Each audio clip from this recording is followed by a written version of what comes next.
मेरे जीवन के परम आराध्य परम पूज्य संत श्री अमोही साहिब जी, परम पूज्य संत श्री दिनेश साहिब जी, परम श्रद्धेय संत श्री भगवत साहिब जी, हमारे बहुत पुराने गुरु भाई सहारनपुर से पधारे हुए परम पूज्य संत श्री मनोहर साहिब जी, और कुशल संचालक महोदय, जहां से आप पधारे हैं परम पूज्य संत श्री मूरत साहिब जी कटनी से पधारे हुए हैं, जिनकी अभी आपने बातें बहुत छटी हुई सुनी हुई होंगी। और दिल्ली से पधारे हुए बना साहब जी के शिष्य हैं, टीकरी आश्रम से पधारे हुए हैं संत श्री तारक साहिब जी, और साहिब जी के साथ में अम्बाला से पधारे हुए हमारे निर्णय साहब जी के परम शिष्य संत श्री जागृत साहिब जी, जो भी आपने देखा होगा इनको 3-4 साल पहले बैंक मैनेजर रहे हैं, अच्छी पोस्ट में रहे, पहले भक्त रूप में आते रहे और 3-4 साल से संतों के लाइन करते करते संगत करते करते आज वो संत ही बन गए, खुद भी बने और दूसरे को भी बनाने का रास्ता दिखा रहे हैं। और हमारे एक और संत हैं, आपने सुना होगा प्रतिज्ञा साहिब जी का नाम सुना होगा, जो देवरी हटाई में आश्रम था कटनी के पास में, उनके शिष्य हैं कमाल साहिब। और एक हमारे वो शिष्य हैं परीक्षक साहब जी के, कली साहब नाम के साहेबगंज से पधारे हुए हैं। और हमारे दूर दूर से पधारे हुए प्रेमी भक्त सज्जन है, जो हमारे परिवर्धा महाराष्ट्र से पधारे हुए मंडल निराकार भाई का 15 लोग पधारे हुए हैं परिवर्धा से।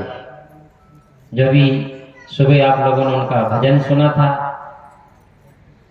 हमारे ये रसीद काटने वाले बैठे हैं वो बिहार से समस्तीपुर से पधारे हुए हैं चितेश भाई मास्टर साहब हैं। इस बार हमारे राजस्थान से पधारे हुए हैं मोहन भाई, जयपुर से आए हैं, डेगाना से आए जोधपुर के पास से। और हमारे हैदराबाद से पधारे हुए देवराज भाई, महेश भाई चूड़ी वाले, वो देखो वो पीछे खड़ा। ये 2 बंदे ऐसे हैं जो 1 साल भी नहीं चूकते हैं। और लोग आने वाले थे, 15 लोगों की टिकट थी हैदराबाद से, लेकिन कुछ पारिवारिक समस्या आ गई, आकस्मिक घटनाएं, जिसके कारण से उनको टिकट कैंसिल कराना पड़ा। तो इस साल हमारे भगत लोग काफी दूर दूर से पधारे हुए हैं, महाराष्ट्र से आए, दिल्ली से आए, राजस्थान से आए, हैदराबाद से आए, महाराष्ट्र से आए, काफी दूर दूर से माता लोग भी आई हैं। लेकिन बस इतना है कि आए तो हमने सबको तो बुला लिया, लेकिन आप लोगों की सेवा हम बराबर नहीं कर पा रहे हैं, उसके लिए हम क्षमा प्रार्थी हैं। उसमें कोई भी प्रकार की कमी रह जाए वो हमारी होगी, आपकी नहीं होगी, और उसके लिए थोड़ा सा आपको क्षमा करना पड़ेगा, सहन करना पड़ेगा।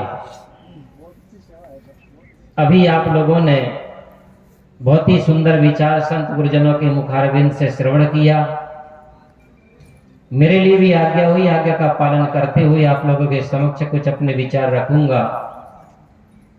विचार रखने के पहले एक छोटा सा पद है, उसके पश्चात पर कुछ विचार है। अरे हमारे गंगाराम जी पुराने भगत का तो मैंने बोले ही नहीं, बहुत पुराने हमारे भगत हैं और इतने कट्टर पारखी हैं जिसका कोई हिसाब नहीं। पूरे गांव में ठाकुर और ब्राह्मण के अलावा कोई नहीं उस गांव में, लेकिन एक ही ऐसे शख्स हैं जो पूरे गांव को पानी पिला के रखे हैं। लेकिन ऊपर से सब लोग इनको गलत समझेंगे, लेकिन पीठ पीछे इनकी इतनी बड़ाई करेंगे कि जिसका कोई हिसाब भी नहीं है। क्योंकि इंसान दयालु है, करुणावान है, क्षमा के सागर है, कभी किसी का कष्ट नहीं देखते, कभी किसी को तकलीफ नहीं देते। और इन्होंने कम से कम साल में 2-4 लोगों को तो गुरु मार्ग में लगाते ही लगाते हैं। ऐसे हमारे प्रेमी हैं। और अभी इन लोगों ने अभी 5-6 लोगों को लेकर के भी आए हैं, अलीगढ़ जिला से आए हैं। हमारे गंगाराम जी भी बहुत पुराने भगत हैं। और सतना से भी हमारी माता लोग आई है इस बार, राम कृपाल जी का परिवार आया है। तो सभी लोग दूर दूर से आए, कष्ट उठा करके आए, तकलीफ उठा करके आए हैं। जबलपुर से भी आए हमारे भक्त सज्जन लोग। तो अभी हम संत गुरुजनों के मुखारबिंद से और हमारे राम प्रसाद जी कटनी जिला से आज 30 लोगों को लेकर के आए। जहां राम प्रसाद जी पहुंच जाए वहां उनकी पूरी सेना चलती है। ऐसे हमारे राम प्रसाद जी हैं, समाज सेवी आदमी है, इसलिए उनके साथ समाज है, उनके साथ में सभी लोग चलते हैं। और कहीं फालतू जगह वो जाते नहीं है। और संतों की भक्ति इनके अंदर में कूट कूट के भरी है, पूरे परिवार के अंदर में। तो बहुत ही ऐसी बिरले परिवार होते हैं, बिरले शख्स होते हैं ऐसे जो संतों के प्रति जो तन मन धन से पूरे निछावर होते हैं, सच्ची श्रद्धा और भक्ति करते हैं। बहुत ही सुंदर है। ऐसे भक्त सज्जनों को बहुत बहुत धन्यवाद है। संत गुरुजनों के मुखारबिंद से भी हम और आप सभी लोग बहुत ही सुंदर विचार, व्यवहार और परमार्थ संबंधी विचारों को श्रवण कर रहे थे। मैं भी आप लोगों के सामने कुछ विचार रखूं, उसके पहले छोटा सा एक पद दोहरा ले, इसके बाद में फिर कुछ विचार। कर ले रे भजन प्राणी, यह जीवन थोड़ा है। कर ले रे भजन प्राणी, यह जीवन थोड़ा है। करना मन मानी, यह जीवन थोड़ा है। करना रे मन मानी, यह जीवन थोड़ा है। कर ले रे भजन प्राणी, यह जीवन थोड़ा है। पर पंच कुसंगत में बेकार समय खोता। पर पंच कुसंगत में बेकार समय खोता। इस जीवन खेती में काहे कांटे बोता। इस जीवन खेती में काहे कांटे बोता। तजी रास्ता शैतानी, तजी रास्ता शैतानी, यह जीवन थोड़ा है। कर ले रे भजन प्राणी, यह जीवन थोड़ा है। करना रे मन मानी, यह जीवन थोड़ा है। हे रंग जवानी का दिन दिन ढलता जाए। हे रंग जवानी का दिन ढलता जाए, ज्यों नदिया का पानी छिन छिन बहता जाए, ज्यों नदिया का पानी छिन छिन बहता जाए। अनमोल समय तेरा, अनमोल समय तेरा, छिन छिन घटता जाए, अनमोल समय तेरा, छिन छिन घटता जाए। कर ले रे भजन प्राणी, यह जीवन थोड़ा है, करना रे मन मानी, यह जीवन थोड़ा है, कर ले रे भजन प्राणी, यह जीवन थोड़ा है।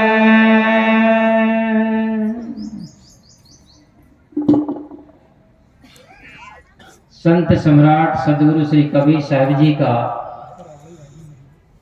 मौलिक ग्रंथ बीजक है। दुनिया में ऐसा कोई ग्रंथ नहीं है जिस ग्रंथ का नाम कोई बीजक रखा गया हो। बीजक नाम एक अनूठा नाम है, और कबीर साहब ने जो अपना ग्रंथ का नाम बीजक रखा है, ये बड़ा कैलकुलेशन करके रखा कबीर साहब जी ने। 3 शब्द है बीजक में। बी कहिए बीज, जा कहिए जमा, का कहिए करने वाला। हमारे जीवन में जन्म और मरण का बीज का जमा करने वाला कौन है? हम कहते कोई ऊपर नीचे बैठा है लिखने वाला, जमा करने वाला, लेकिन कबीर साहब जी कहते वो तुम्हारा घटवासी राम ही है, जो यहां पर जन्म मरण का, सुख और दुख का, बंधन और मुक्ति का बीज खुद जमा करता है। और हर इंसान के जीवन में जब अपना किए कर्मों का दुख सामने आता है तो दुख से छूटने का फिर प्रयास भी करता है। इसलिए कबीर साहब जी का बीजक में 11 प्रकरण है, और पहला प्रकरण है रमैनी प्रकरण, और रमैनी में 84 रमैनी है, और 84 रमैनी की प्रथम लाइन है, कबीर साहब जी कहते कि हे संसार के जीवों, अगर तुम अपने जीवन में दुख से छूटना चाहते हो, बंधनों से मुक्त होना चाहते हो, तो कबीर साहब जी कहते हैं ज्यादा कुछ मत करो, सिर्फ एक ही काम करो, ए जीराते अपने दुखई समार, जय दुख व्यापी रहा संसार। कबीर साहब कितना अच्छा फार्मूला दे रहे हैं, कितना अच्छा मंत्र दे रहे हैं, कितना अच्छा सूत्र दे रहे हैं कबीर साहब जी। कबीर साहब जी कह रहे हैं ए जीरा ते अपने दुखई समार। जे कबीर साहब ने कह रहे कि तुम्हारा दुख को कोई और दूसरा संभालेगा। कबीर साहब जी कहते तुम्हें अपने दुख को खुद संभालना पड़ेगा। और कौन से दुख है? जिस दुख से सारा संसार व्याप्त है, सारा संसार जिन कारणों से दुखी है, कबीर साहब कहते उन्हीं दुखों को तुम्हें अपने आप में संभालना है। महाभारत का एक प्रसंग बताऊं मैं आपको। विदुर जी ने, विदुर नीति आपने पढ़ा होगा। महाभारत में सबने युद्ध लड़ा, सबने लड़ाई लड़ा, लेकिन विदुर जी ने कहीं पर भी लड़ाई नहीं लड़ा, कहीं पर भी झगड़ा नहीं किया। समय आने पे भगवान कृष्ण ने भी लड़ाई किया है और समय आने पे लड़ाई से भागना भी पड़ा है, इसलिए एक नाम उनका रणछोड़ भी पड़ा। रणछोड़ का मतलब ही होता कि रण से भाग जाना। लेकिन विदुर जी का आपने कहीं पर नाम नहीं सुना होगा कि उन्होंने कहीं पर लड़ाई किया होगा, कहीं नहीं किया उन्होंने लड़ाई। तो विदुर जी ने संसार के लोगों से कहा है कि अगर तुम अपने जीवन में दुख से बचना चाहते हो तो उन्होंने महाभारत में कहा है, जिसका अर्थ भावार्थ ये कहता है कि सबसे पहला इंसान को जीवन में 6 कारणों से बचना चाहिए, और जो इंसान अगर 6 कारणों से बच गया तो वो अपने दुखों से मुक्त हो जाएगा, अपने दुख को वो संभाल लेगा। वो श्लोक का भाव क्या है? पहला दुख का कारण है हमारे जीवन में ईर्ष्या। कहीं हमें 6 बातों के बीच में कहीं हम और आप लोग भी तो नहीं फंसे हैं, इसका हमें परीक्षण करना है। और शायद है कि उन कारणों के बीच में कहीं हम और आप भी निकलेंगे जरूर, और उन्हीं कारणों से हम और आप भी दुखी हैं। और उन दुखों से अगर छूटना चाहते हो तो विदुर जी कहते हैं कि वे दुख से आपको बचना पड़ेगा, उसी की साधना करना पड़ेगा। तो पहला कारण उन्होंने बताया है ईर्ष्या। ईर्ष्या किसको कहते हैं भैया? दूसरे ने 2 मंजिल का मकान बना लिया, मेरा एक ही मंजिल है। किसी ने 4 व्हीलर लिया है लेकिन मेरे पास तो मोटरसाइकिल ही है। बस आदमी को देख करके भीतर भीतर आग लग जाती है। ईर्ष्या इतनी जलन खतरनाक अग्नि है कि बाहर की अग्नि तो सिर्फ इंसान के घर मकान शरीर को जलाती है, लेकिन ये ईर्ष्या रूपी अग्नि भीतर भीतर इंसान को खोखला कर देती है। ईर्ष्यालु आदमी जीवन में कभी अपने से किसी को अच्छा ना देख सकता है, ना अपने से किसी को सुखी देख सकता है, ना अपने से किसी को बढ़ता हुआ देख सकता है, ना अपने से अच्छा किसी को खाते और जीते देख सकता है। अगर ऐसा कोई इंसान दिख जाए तो आदमी के दिल में आग लग जाती है। ईर्ष्यालु एक गांव में एक आदमी था, किसान आदमी था, और वो किसान आदमी कभी भी दिन में खेती नहीं करता था। जब पूरा गांव सो जाता था तब वो रात में जाकर के अपनी खेती करता था। किसी दिन गांव का एक व्यक्ति की नजर पड़ गई कि सारा गांव तो दिन में खेती करता है, ये बंदा रात में खेती क्यों करता है। उससे दूसरे दिन पूछा गया, भैया सारे गांव के लोग दिन में खेती करते लेकिन तुम रात में खेती क्यों करते हो, क्या वजह है? उस किसान का जवाब सुनना ईर्ष्यालु आदमी का। उस ईर्ष्यालु आदमी ने कहा, बोले भैया मैं दिन में इसलिए खेती नहीं करता हूं क्योंकि दिन में मेरा जो खेती करने का ढंग और तरीका है उसको तरीका को कोई दूसरा देख लेगा और वो भी अपनी उन्नति ज्यादा कर लेगा, इसलिए ना कोई देख पाए ना मेरी कोई कला सीख पाए, इसलिए मैं रात में खेती करता हूं। अब बताइए, इंसान खुद अकेला आगे बढ़ना चाहता लेकिन दूसरे को बढ़ता हुआ नहीं देख सकता है। एक सत्संगी व्यक्ति के सामने एक नौजवान 2 व्हीलर गाड़ी लेकर के उसके घर के सामने चलाता था, बार बार लुटाता था, बार बार चलाता था। घर का मालिक बैठा बैठा उसने पूछा, रे नौजवान तू मेरे घर के सामने क्यों बार बार यही गाड़ी चला रहा, अगर तुझे गाड़ी चलाना तो उधर चला। उसने कहा कि मैंने गाड़ी लाया हूं क्योंकि तेरे पास तो टूटी फूटी साइकिल है, तुझे जलाने के लिए, तुझे दिखाने के लिए मैं तेरे घर के सामने मोटरसाइकिल चला रहा हूं। तो उस सत्संगी आदमी ने कहा, मेरे बंदे तेरी गाड़ी चलाने से मेरा दिल जले या ना जले, लेकिन एक बात रखना, तेरी गाड़ी का पेट्रोल तो जरूर जलेगा।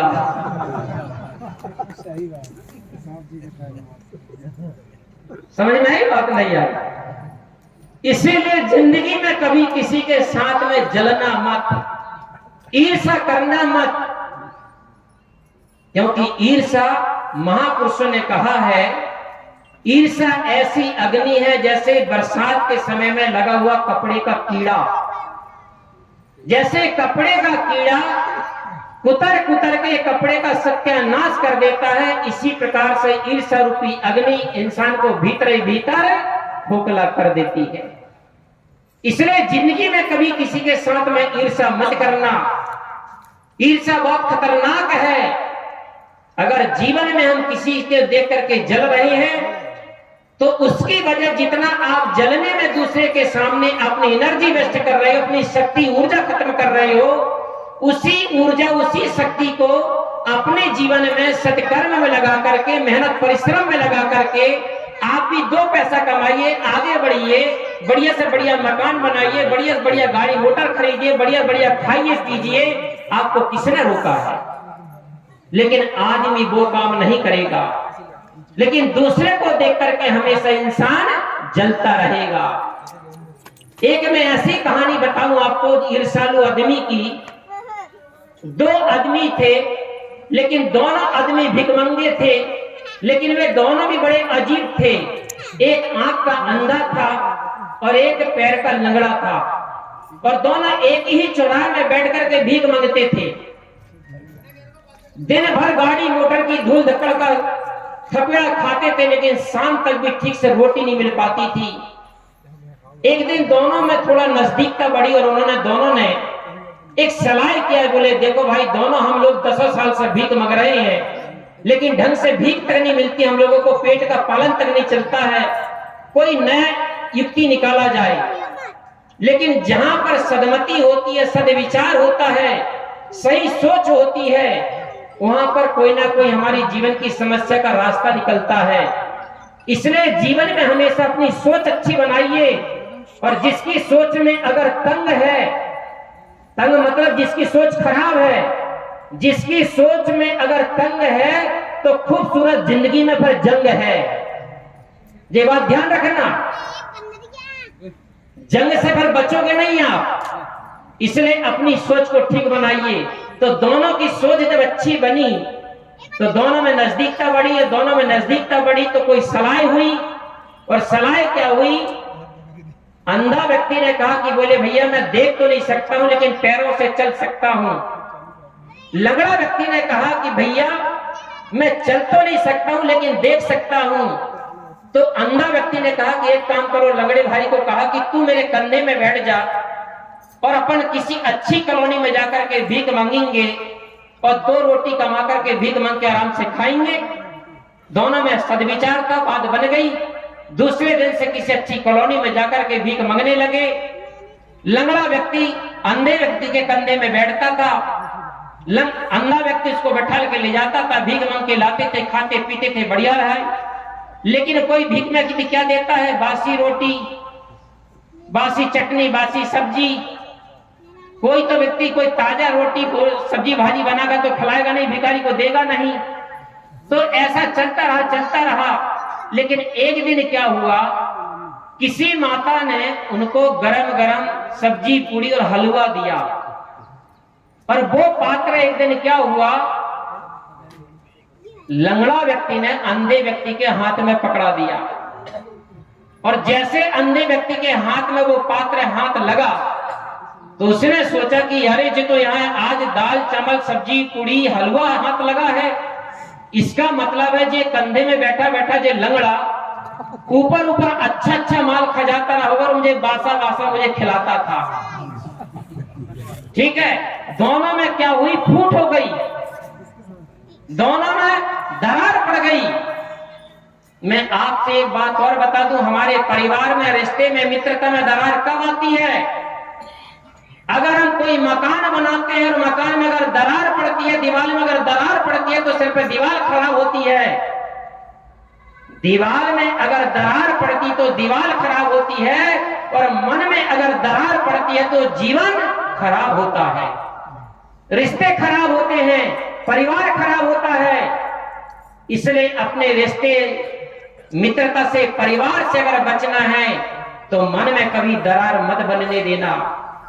लेकिन दोनों में जब वो उस अंधे व्यक्ति के मन में दरार आ गई तो फिर दूसरे दिन से वो काय को बैठ के ले जाएगा? उसके मन में तब नेगेटिव विचार आने लगे।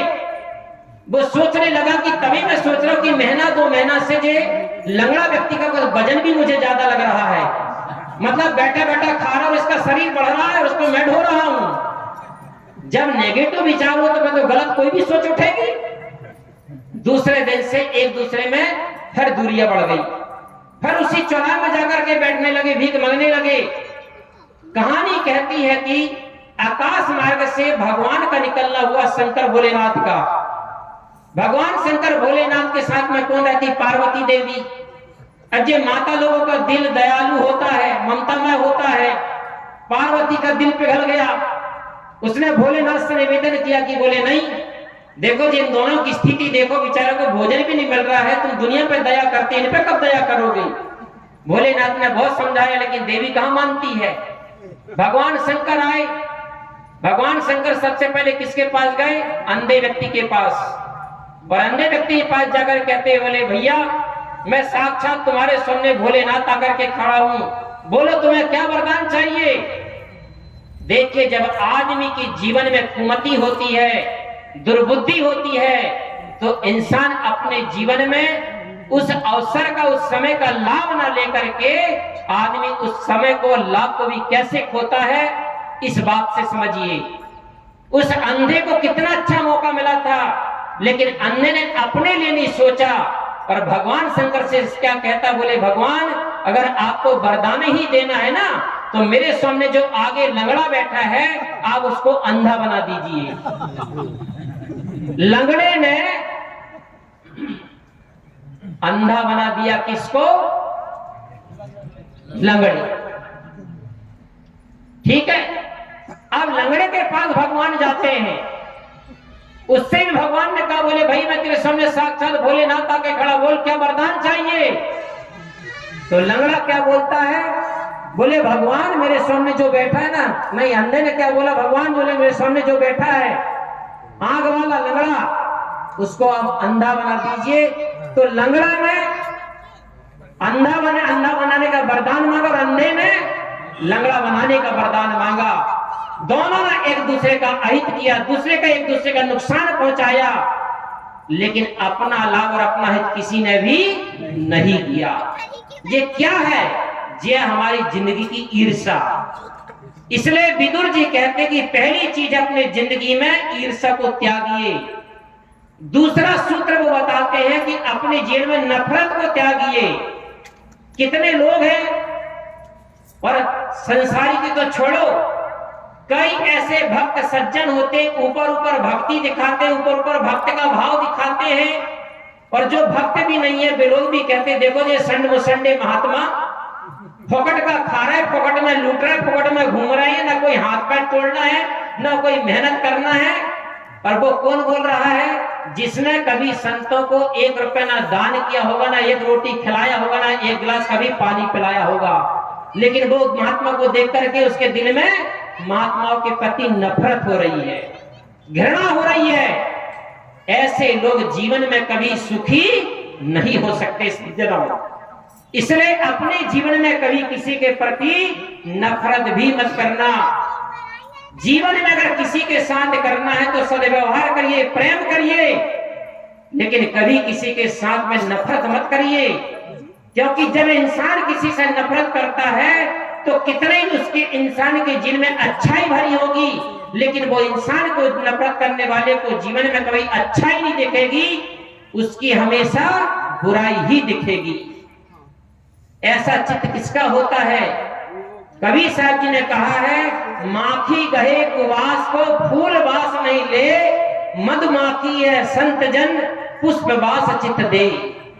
कितना अच्छा उदाहरण दे रहे हैं कबीर साहब जी।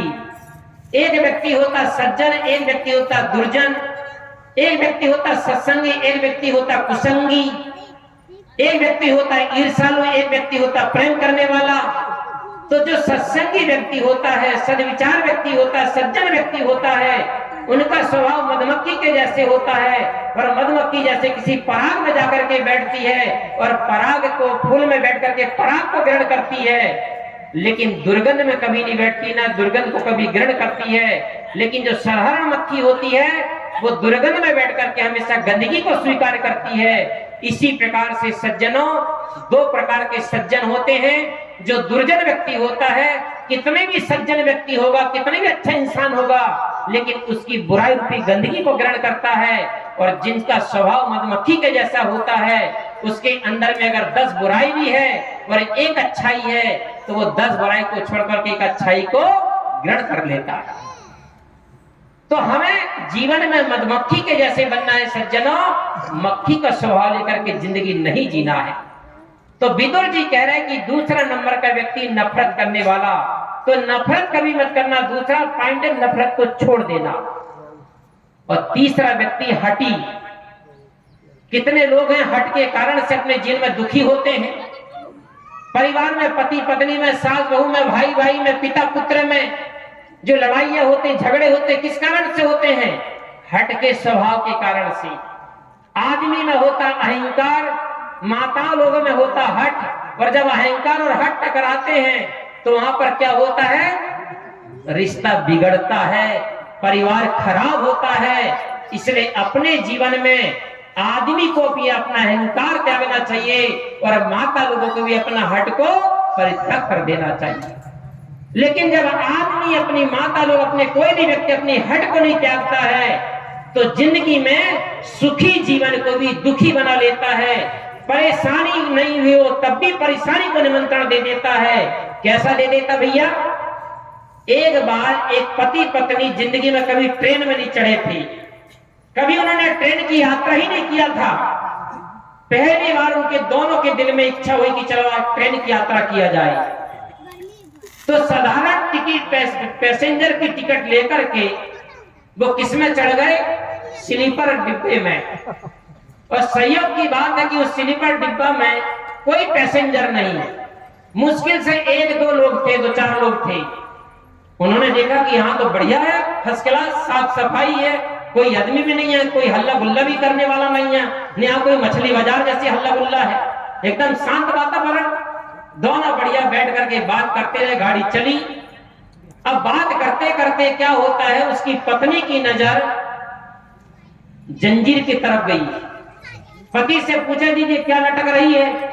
पति ने कहा कि देखो वो जंजीर है। बोले जंजीर क्या होती है? बोले इसको खींचने से गाड़ी रुक जाती है। पत्नी ने कहा ऐसे कैसे बात है, तुम उल्लू बनाते मुझे, इतनी सी जंजीर, इतनी लंबी गाड़ी, इतनी बड़ी ट्रेन कैसे रुक जाएगी? बोले रुक जाती है देवी। तो पत्नी ने कही, बोले इसको खींचो, फिर खींच के दिखाओ मुझे कैसे गाड़ी रुकती, देखूं तो मैं सही। पति ने कहा, बोले देवी ऐसे नहीं खींची जाती है, इसको अगर बिना कसूर के, बिना कोई कारण से खींचोगे तो इसमें जुर्माना लिखा, 500 रुपए जुर्माना। पति ने जेब में हाथ डाला और बोले 500 रुपए अपने, अगर कोई टीटीआई, अगर पुलिस वाला अगर 500 रुपए ले ले तो हम क्या करेंगे? तो एक काम करो, 250 रुपए पहले दोनों जेब में बांट लो, दोनों जेब में रख लो। चेकिंग करने वाला है तो एक ही तो चेकिंग करेगा, 250 रुपए जाएगा, 250 रुपए तो बचेगा। लेकिन जंजीर खींचना है, वो अपनी हट से नहीं हट रही है। पति ने अपने पत्नी का दिमाग को डाइवर्ट करने के लिए सीट से उठा करके गेट के पास ले गया कि थोड़ा सा इसका दिमाग चेंज हो जाए। पत्नी ने कहा, देखो जी तुम मुझे भूल भुलैया में मत डालो, तुम वहीं चलो और जंजीर खींचो। फिर उसने वहीं पर वापस ले गई और ले जाकर के पत्नी को, पति को इतना मजबूर कर दिया कि पति को जंजीर खींचना ही पड़ा। और जैसे जंजीर खींची, थोड़ा आधा किलोमीटर चलने बाद गाड़ी खड़ी हो गई। और जैसे गाड़ी खड़ी हुई तो टीटीआई और 2 पुलिस वाले आ गए। इतने में क्या हुआ, जैसे पुलिस वाले आए तो दोनों एक दूसरे को देख रहे, हक्का बक्का दोनों की बंद। इतने में क्या होता है, पति की नजर ऊपर पड़ी तो ऊपर की सीट में एक नौजवान सो रहा था। पुलिस वाले ने सोचा जंजीर किसने खींचा? उस आदमी ने बोला, जी ऊपर सो रहा ना, बोले इसने खींचा है। बोले चलो जान में जान बची, ठीक है। अब क्या होता है, पुलिस वाले ने ऊपर वाले को उठाया, डंडा मार कर, बोले उठ।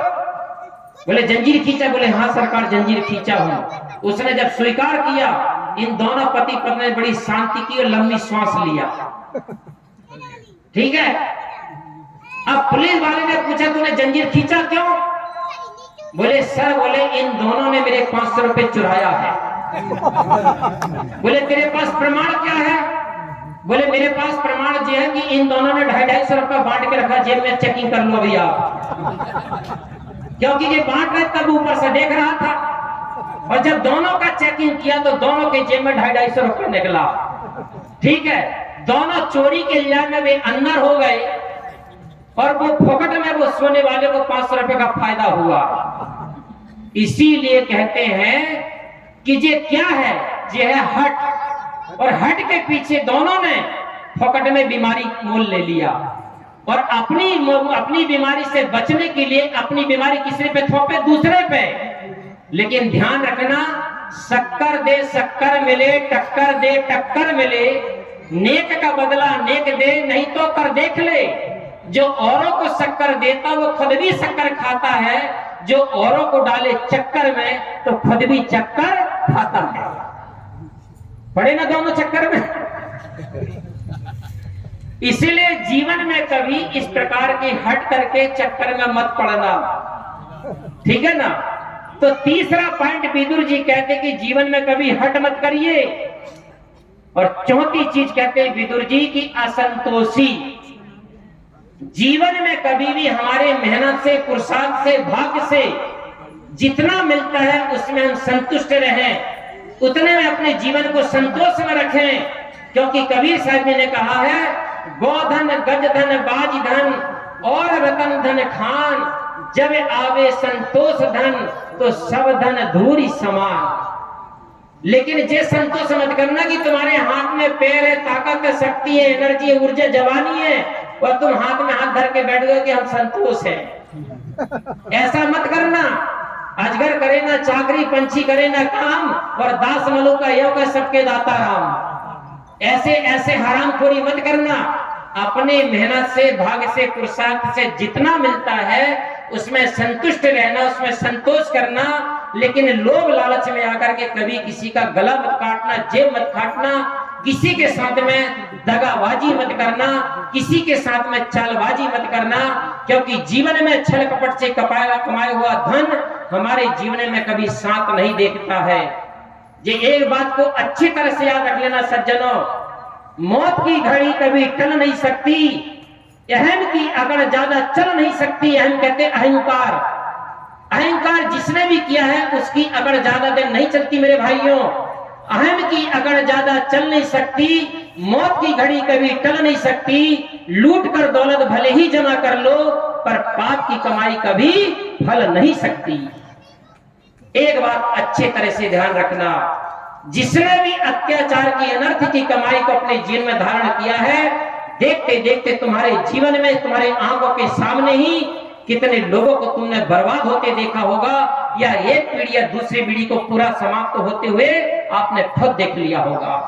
इसलिए जीवन में जो हम अपने कृत्य से जो भी हम करते हैं, वो कृत्य हमारे जीवन में किया हुआ कर्म से हम जो भी कमाते वो हमारे साथ तो नहीं जाता है, लेकिन उस कृत्य का कर्म हमारे साथ में जरूर साथ चलता है।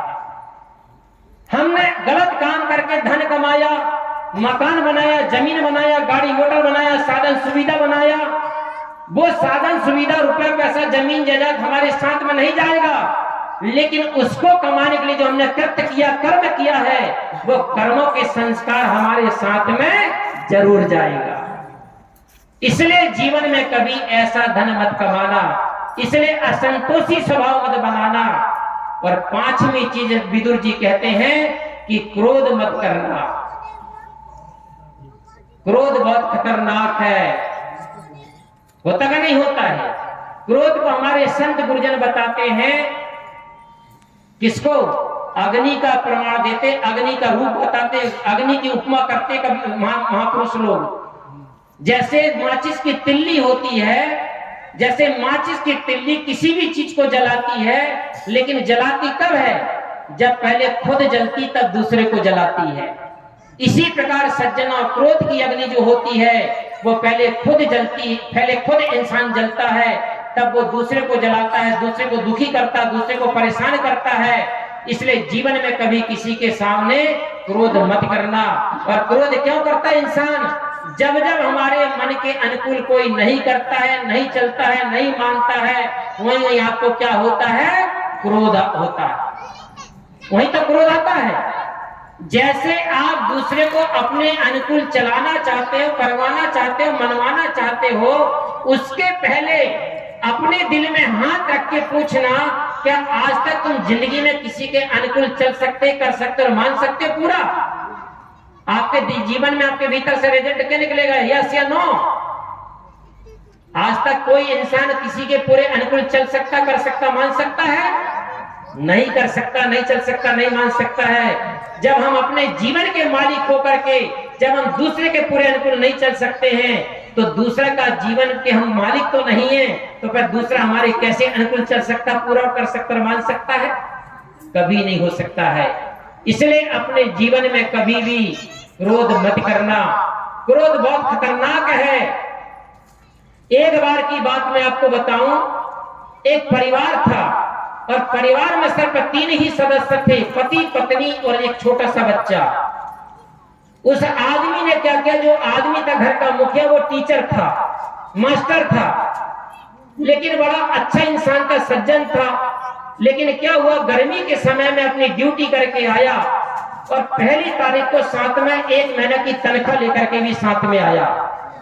और जब तनख्वाह लेकर के आया तो क्या हुआ, अपने घर के पिछवाड़े जाकर के बैठता है, आंगन में जाकर के अपने शर्ट उतारता है और 1 महीने की तनख्वाह टेबल में निकाल के रख देता है और थोड़ा हवा खाने के लिए वहीं बैठ जाता है टेबल कुर्सी में। उसकी पत्नी पानी लाती है, चाय लाती है, चाय पानी पीता है। थोड़ा शाम होने लगा, अंधेरा होने लगा। इसके पश्चात क्या होता, आदमी जो था टीचर, वो बाथरूम में जाता है फ्रेश होने के लिए और पत्नी एक दीपक जलाकर के टेबल में लाके रख देती है और पत्नी भोजन बनाने के लिए किचन में चली जाती है, रसोई घर में चली जाती है। और जो बच्चा बाहर खेल रहा था, खेलते खेलते वो बच्चा बाहर से अंदर आता है और सीधे पीछे जाता है और जहां पर उसके पिता ने 1 महीना की तनख्वाह निकाल के रखा था, उस तनख्वाह का 1-1 रुपया निकाल करके, एक कागज निकाल के दीपक की लौ में लगाता है और जैसे वो नोट जलती है, बच्चा उस नोट जलती हुई वो नोट को देख करके खुशी से उछल जाता है। ऐसा करते करते उस बच्चे ने पूरी 1 महीने की तनख्वाह को जला करके राख कर दिया। उसके हाथ में मात्र 1 नोट बची थी और वो 1 नोट लेकर के जब वो बच्चा लास्ट में जला रहा था, उसी समय उसका पिता बाथरूम से बाहर निकलता है। अचानक अपने बच्चे पे नजर पड़ती है और जब बच्चे पे नजर पड़ती तो बच्चे को देख करके पिता समझता है कि मेरे बच्चे ने पूरी महीना भर की तनख्वाह को जला करके राख कर दिया। पिता अपने आप को नहीं संभाल पाया, वो मास्टर टीचर, और उसने क्रोध में आकर के उस बच्चे के पैर पकड़ करके पत्थर के में सिर के बल पटक दिया और उसी समय बच्चा तत्काल वहीं पर खत्म हो गया। अब इधर बच्चा जैसे खत्म हुआ, पत्नी बाहर निकलती है और जैसे देखती कि मेरा इधर बच्चा मर गया, पत्नी घर के अंदर जाती, दरवाजा बंद करती है, पंखे पे लटक के वो भी अपनी आत्महत्या कर लेती है। अब पति ने सोचा कि इधर बच्चा मर गया, इधर मेरी पत्नी मर गई। उसने भी अपने आप को नहीं संभाल पाया। घर में जहर की दवा रखी थी, किसान की खेती की, उस दवा को उठाकर उसने भी पी लिया और वो भी खत्म हो गया। अब बताइए, एक क्रोध की अग्नि क्षण भर में आई और पूरा परिवार को समाप्त करके चली गई। अगर टीचर था, वो सरकारी टीचर था, हर महीने उसे तनख्वाह मिलती थी।